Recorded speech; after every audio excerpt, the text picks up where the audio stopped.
ഇപ്പൊ എങ്ങനെ ഇരിക്കണടി? ഈ ചെമ്പൻകുഞ്ഞ് വിചാരിക്കുന്ന പോലെ കാര്യമൊക്കെ നടക്കണ കണ്ട?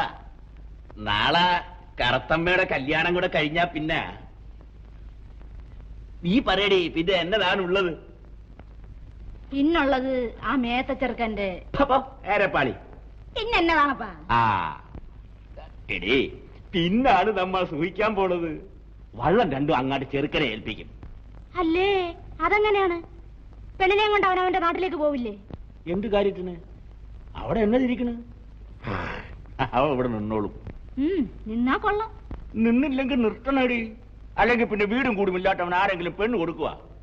നമുക്ക് ആമ്പിള്ളാരില്ലാത്തതല്ലേ. അവൻ കൂടി എന്റെ കൂട്ടത്തിൽ ഉണ്ടെങ്കിൽ പിന്നെ ചെമ്പൻകുഞ്ഞ് ഈ കടപ്പുറത്തെ രാഷാവാണടി, രാഷാവ്.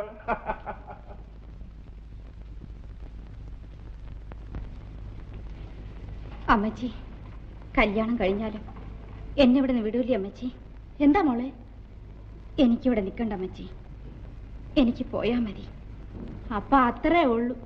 നിനക്കൊരു മരയ്ക്കാനെ കിട്ടുമെന്നായപ്പം അച്ഛനെയും അമ്മച്ചിനെയും വേണ്ടെന്നായോ? അതുകൊണ്ടല്ല അമ്മച്ചി, എനിക്ക് ഈ കടാപ്പുറത്ത് കഴിയാൻ ഒക്കില്ല. അമ്മച്ചിയോടല്ലാതെ ഇത് ഞാൻ വേറെ ആരോട് പറയും? എന്താ മോളെ, വല്ല ആപത്തും ഉണ്ടായോ? ഒന്നും ഉണ്ടായില്ല അമ്മച്ചി.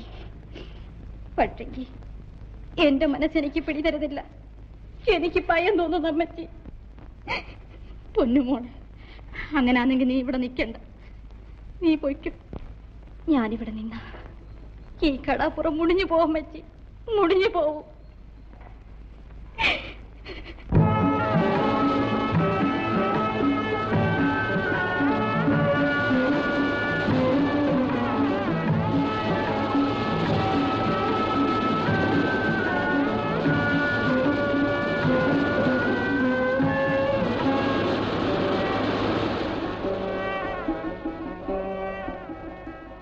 കടലിലെ ഓളവും കരളിലെ മോഹവും, കടലിലെ ഓളവും കരളിലെ